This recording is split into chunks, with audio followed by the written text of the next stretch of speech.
오늘 아모스서 2장 말씀을 함께 나누도록 하겠습니다. 북이스라엘의 역사 속에는 하나의 큰 맥락이 있습니다. 그것이 긍정적이지 않은 그런 말인데요. 그것이 북이스라엘의 역사를 흐르면서 빠지지 않는 단어가 있다면 이겁니다. 느밧의 아들 여로보암의 죄를 따라, 이 말입니다. 느밧의 아들 여로보암의 죄를 따라. 북이스라엘이 시작해서부터 망하기까지 이 말은 거의 빠지지 않고 계속해서 나옵니다.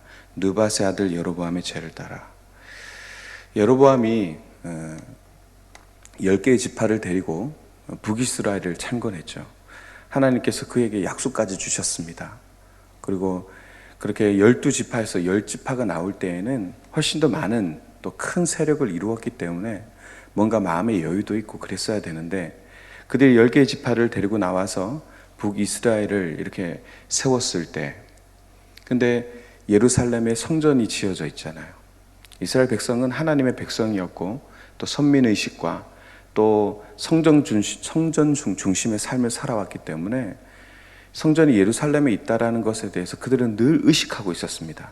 마치 실제로 마음의 고향이니까요. 그래서 늘 영혼의 고향이자 마음의 고향이었던 예루살렘을 향해서 그들은 언제든지 집결했고, 또 절기를 따라 예루살렘에 모이는 것이 그들의 삶의 모든 그런 중심축이었습니다. 그런데 10개의 지파가 나가면서 예루살렘을 찾아 성전에 예배를 드리지 못하게 되니까 자꾸 이제 뒤돌아보게 되죠. 저기에 하나님이 계신데, 저기에 하나님의 임재가 있는데, 성전이 저기 있는데, 자꾸 돌아보게 되니까 이 여로보암은 마음의 조급함을 느꼈습니다. 물론 그가 나갈 때에 이유를 여러분들이 아시겠지만, 또 솔로몬과 또 그의 르호보암의 그 폭정 때문에 너무너무 지쳐 있었고 힘들었기 때문에 분명한 나갈 수 있는 어떤 명분도 있었고요. 그럼에도 불구하고 그들이 마음의 조급함을 느꼈고, 또 심지어 여로보암은 신전을 만들어서 하나님을 섬기는 성전을 뒤로 하고, 또 새로운 어떤 단이나 이런 곳에다가 브엘세바에다가 또 제단을 쌓아놓고 거기에 우상을 만들고, 이것이 우리를 여기까지 인도하신 하나님이시다, 이렇게 잘못된 방향을 이렇게 설정하게 되었죠. 이것이 북이스라엘의 정서인데요. 쉽게 얘기하면 이런 겁니다.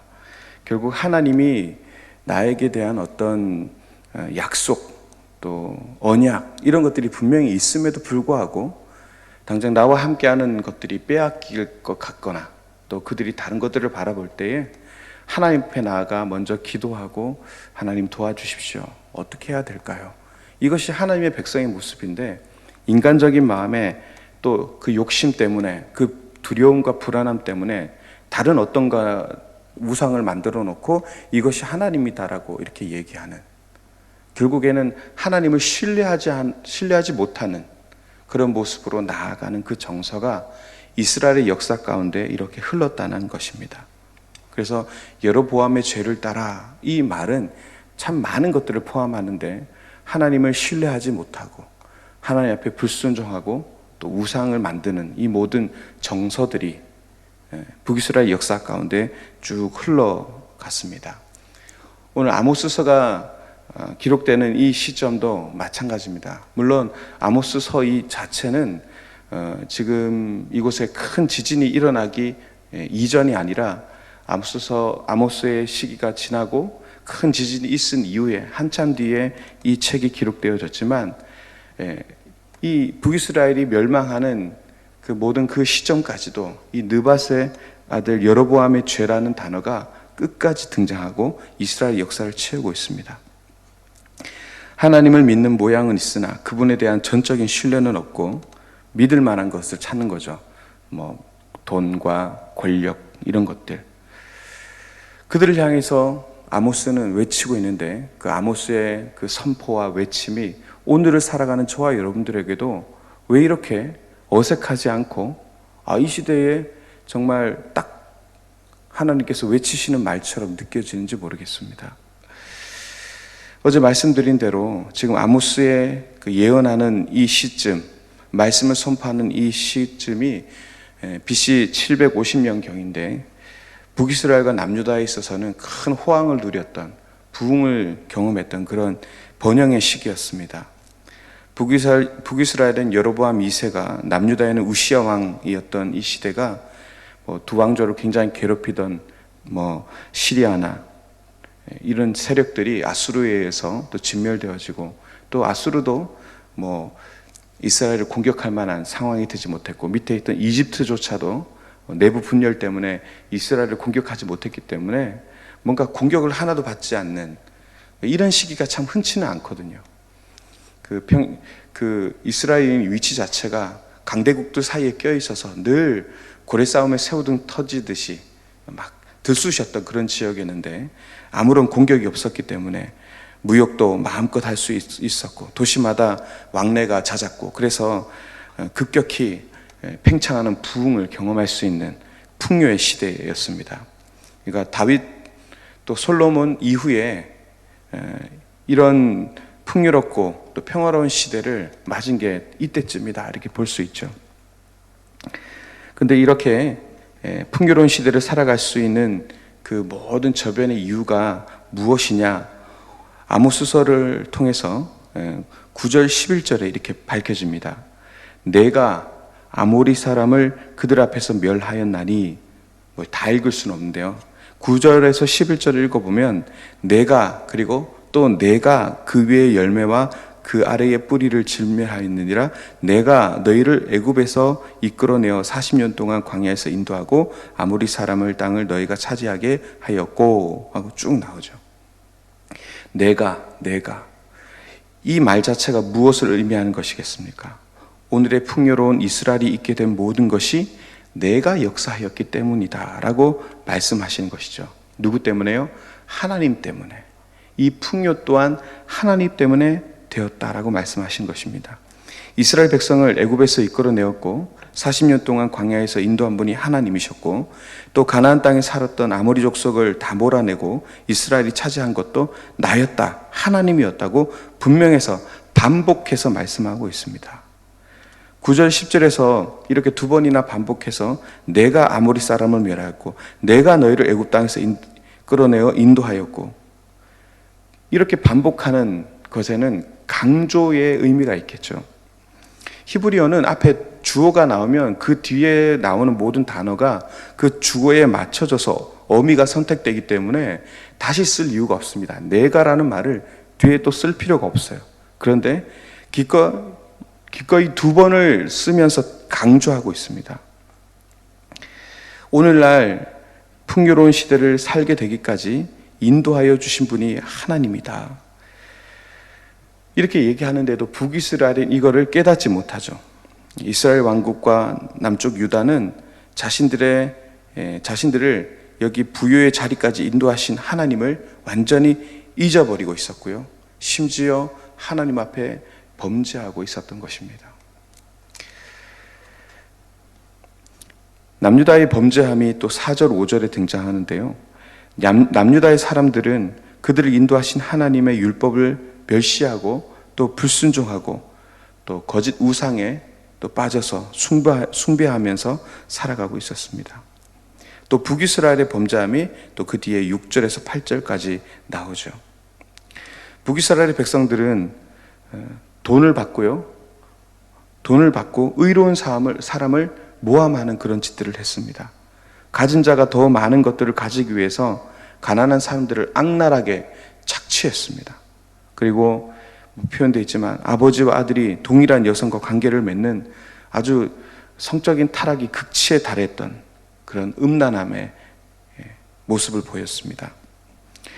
남의 겉옷은 밤이 되기 전까지 돌려주어야 하는 것이 그 당시의 율례였고 규례였는데 어떻습니까? 그 겉옷을 깔고 유숙하면서 자신이 가난한 자에게서 얻은 이익과 재산을 하나님께 또 바치는 거룩한 제사와 제물로 이렇게 합리화하는 그런 모습을 보였죠. 불의하게 취득하여 근데 그거를 하나님께 드림으로 이건 괜찮아 이렇게 합리화하는, 자신의 죄악을 교묘하게 종교적인 행위로 감추는 그런 아주 악랄하고 사악한 짓들을 저질렀습니다. 이방 족속인 모압에 대해서도 책망할 때에도 1절에서 3절에 나오죠. 그렇죠. 또 이스라엘과 유다에 대해서 하나님은 내가 벌을 돌이키지 않겠다. 내가 그 벌을 돌이키지 않겠다라고 그렇게 말씀하십니다. 내가 그 벌을 돌이키지 않겠다. 그 말은 용서하지 않겠다 이 말씀이죠. 용서하지 않겠다. 근데 이것은 이스라엘과 유다 또 모압의 어떤 단순한 실수나 또 잘못 또 무지를 통해서 모르고 이렇게 무지한 상태에서 지은 잘못 이런 것들을 용서하지 않겠다 이런 의미가 아니에요. 그 벌을 돌이키지 아니하겠다, 용서하지 않겠다고 말씀하실 때는 늘 그 앞에 이유가 이렇게 설명되어 있습니다. 어떻게 되어 있냐면 1절에 보면 모압의 서너 가지 죄로 말미암아 이렇게 등장하고요.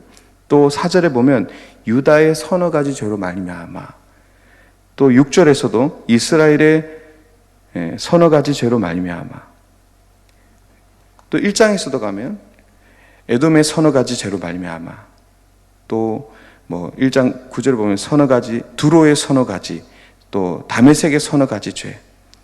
하나님께서 심판하시겠다라고 하는 모든 내용 속에 서너 가지 죄라는 단어, 문장이 나옵니다. 근데 이 서너 가지 죄, 단순히 그들이 세 가지나 네 가지의 죄를 지었다 이런 의미를 얘기하는 게 아니겠죠. 이게 뭘까요? 서너 가지 죄. 그러니까 한 번, 두 번 실수로 행하는 게 아니라 세네 번쯤 되면 이거는 의도를 가지고 있다는 것이죠. 악의적인 의도를 가지고 이건 허물이 될 수 없는 거예요. 왜냐하면 굉장히 고의적인 것이기 때문에 고의적으로 의도를 가지고 죄악을 짓는 이 모습, 이 양태를 하나님께서 심판하시겠다라는 그런 말씀입니다. 하나님은 사실 우리의 잘못을 나무라는 분이 아니시죠. 오히려 하나님은 우리의 잘못과 허물을 덮어주시는 분이시지 않습니까? 그러나 우리의 의도적이고 또 고의적인 불순종, 죄악, 또 악의적인 그런 부조리는 하나님께서 절대 그냥 넘어가지 않습니다. 간과하지 않습니다. 서너 가지 죄, 고의적이고 계획적이면서 의도적인 죄악에 대해서는 반드시 하나님께서 심판하시겠다라고 말씀하시는 것입니다. 그의 모습이 사람들이 보기에는 굉장히 의로워 보이고 또 선해 보인다고 할지라도 또 사람들이 보기에는 굉장히 경건하다, 신실하다 이렇게 보일지 몰라도 하나님을 의도적으로 외면하고 또 말씀이 우리에게 주는 그 방향, 제시하는 길과는 전혀 다른 자신만의 목적과 계획을 가지고 따라 살아가고 하나님의 길을 완전히 왜곡해버리는 그런 모습을 지닌 자들을 하나님은 절대 그냥 놔두지 않으신다는 것이죠. 종교의 모양으로 자신의 행동을 정당화하는 모든 악한 자들을 하나님께서는 용서하지 않겠다 이런 말씀입니다. 여러분, 이 말씀이 얼마나 우리에게 두려운 말씀입니까? 우리가 잘 의식하지 못한 채 이런 행동을 할 수 있습니다. 가만히 보면 풍요로운 시대를 살아가는 사람들일수록 하나님이 제시하는 바른 길, 복된 길과는 전혀 다른 완전히 상반되는 그 길을 나아가는 모습을 쉽게 볼 수 있습니다. 오히려 어렵고 힘든 시기에는 한두 번 우리가 그 어려움 때문에 실수할 수는 있겠지만 타락에 완전히 나락으로 떨어지는 일들은 흔치 않거든요. 그런데 편안하고 안정되고 또 부유한 삶을 살게 되면 이게 단순한 실수가 아니라 더 큰 것, 더 많은 것을 얻기 위해서 조직적으로, 의도적으로, 계획적으로 점점 죄악의 길로 빠져드는 것을 우리는 보게 됩니다. 더 강한 쾌락, 더 깊은 욕망의 골짜기, 더욱 많은 이익을 얻기 위해서 모든 수단을 합리화하면서 그렇게 약자의 눈물을 그냥 빼버리고 그거를 당연시 여기는 그런 악한 모습들이 인간에게 보여지죠. 우리는 이것들을 기억해야 됩니다. 여기까지 인도하신 분이 누구라고요? 하나님이시라는 거. 지금 남유다와 이스라엘 통칭해서 하나님의 백성이고요. 저와 여러분들입니다. 저와 여러분들 속에도요, 유다의 모습이 있다면 이스라엘의 모습이 있습니다. 하나님의 백성이니까요. 우리를 향해서 하나님 말씀하십니다. 여기까지 우리를 인도하신 분이 하나님이십니다. 우리의 힘과 능력으로 되어진 것이 아닙니다. 하나님께서 여기까지 인도하신 것입니다. 내가 너희를 여기까지 인도하지 아니하였느냐? 내가 너희 원수들을 제하고 너에게 지금까지 그 땅을 주지 아니하였느냐? 그렇게 우리에게 물어보시는 그 하나님의 그 질문에 우리는 진지하게 응답할 수 있어야 됩니다. 죄악된 인생들, 타락한 인생들 가운데서 하나님의 거룩한 백성으로 또 하나님의 소유된 그런 백성과 민족으로 부름받은 것은 우리의 선함, 우리의 어떤 철저한 그런 의로운 삶, 그런 것이 아니죠. 우리의 능력이 아니죠. 온전히 하나님의 은혜, 하나님의 긍휼, 하나님의 자비, 이 모든 것 때문에 우리가 그렇게 하나님의 자녀가 될 수 있었습니다. 근데 우리가 이 하나님을 우리가 기억하지 못할 때 우리는요, 하나님의 백성으로서의 영광스러운 삶이 아니라 오히려 심판을 경험하게 될 것입니다. 14절에서 16절 말씀입니다. 다른 박질하여도 결코 도망할 수 없고 강한 자도 자기의 힘을 발휘할 수 없고 용맹한 군사라도 자기 목숨을 구할 수 없고 활을 가진 자도 버틸 수 없고 아무리 빠른 발을 가진 자, 말을 탄 자도 피할 수 없는 하나님의 심판이 그렇게 기다리게 될 것입니다. 이스라엘을 가나안으로 인도하셨던 분이 하나님이시지만 그는 또한 불의한 자를 용서치 않으시는 분이십니다. 13절의 말씀처럼 그가 누르면 아무도 그의 손의 무게를 피할 수가 없어요. 이렇게 하나님의 손으로 누르면 벗어날 수가 없습니다. 보라, 곡식단을 가득히 실은 수레가 흙을 누름같이 내가 너희를 누르리라, 이렇게 표현하고 계시죠. 수레바퀴가 땅을 누른 것 같이 하나님의 인도하심을 기억하지 못하는 자들은 내가 친히 심판하겠다. 아무도 그 심판을 피하지 못하리라. 그렇게 말씀하시는 것입니다. 우리를 인도하신 하나님을 기억하시기 바랍니다. 여러분들에게 힘을 주고 좀 그런 메시지여야 되는데 이 아모스서가 굉장히 무거운 말씀이라 새벽에 이렇게 전하는 저도 마음이 참 어려운 부분도 있습니다. 그러나 우리에게 굉장히 필요한 말씀이고 중요한 이 시대에 하나님의 선포라고 믿기 때문에 이렇게 말씀을 전합니다. 오늘 여기에 우리를 인도하시는 그 하나님, 여기에 있기까지 나를 인도하신 그 하나님을 늘 기억하시기 바랍니다. 그분을 우리가 기억할 때요, 하나님이 기억할 때 우리는 절대 앞서 나왔던 의도적인 계획적인 죄를 저지를 수 없습니다. 하나님 여기까지 인도하신 걸 내가 믿는데 어떻게 그렇게 할 수 있겠습니까? 그분의 인도하심을 우리가 기억해야 하고 그분의 공의로우심을 기억해야 합니다. 그는 우리를 사랑하시고 용서하는 분이시지만 또한 우리를 심판하실 분이시기 때문에 반드시 하나님 앞에 우리가 반드시 심판받게 되어 있습니다. 우리가 하나님을 기억하고 하나님의 공의를 기억하는 삶을 살아갈 때 우리는 하나님을 두렵게 대면하는 일이 없게 될 줄로 믿습니다. 자비로우신 하나님을 기쁨으로 맞아들이고 그 품 안에 푹 안기게 되는 그런 영광이 있게 될 것입니다. 하나님을 기억하십시오. 그 은혜를 기억하시고 그 공의를 기억하셔서 오늘 이 말씀 가운데 우리에게 주시는 그 깊은 은혜를 체험하시는 저와 여러분 되시기를 주님의 이름으로 축원드립니다. 기도하겠습니다. 하나님, 우리를 여기까지 인도하셨음을 한시도 잊지 않도록 우리를 인도하여 주옵소서. 하나님의 인도하심을 잊고 고의적으로, 의도적으로, 계획적으로 죄를 범하는 일이 없도록 늘 우리를 깨우쳐 주시옵소서. 공의로우신 하나님을 대할 때에 또 심판을 대면하는 일이 없도록 우리에게 은혜를 베풀어 주시옵소서. 오늘 하루 우리를 이끄시는 주님의 인도하심을 온전히 경험하는 우리의 삶 되게 하여 주옵소서. 이 시간 나와 기도하는 우리 새벽 예배 식구들을 기억하여 주시고 저들이 하나님을 기억하게 하여 주시고 하나님의 은혜와 공의를 기억함으로 죄를 범치 않도록 주여 우리를 붙들어 주옵소서. 나라와 민족을 위해서 기도할 때이고 또 이 땅의 교회를 위해서도 기도해야 될 때입니다. 또한 수고하는 또 이 나라의 또 공무원들과 방역 관계자들을 위해서 기도해야 할 것이고, 아버지 하나님, 무너진 경제가 다시 일어나도록 또한 기도해야 될 것입니다. 그러나 이 모든 부강하게 우리를 하셨던 그 하나님 앞에 왜 이런 일이 있었는가를 우리가 돌이켜보고 또 하나님 앞에 회개할 수 있는 그런 시간도 되기를 원합니다.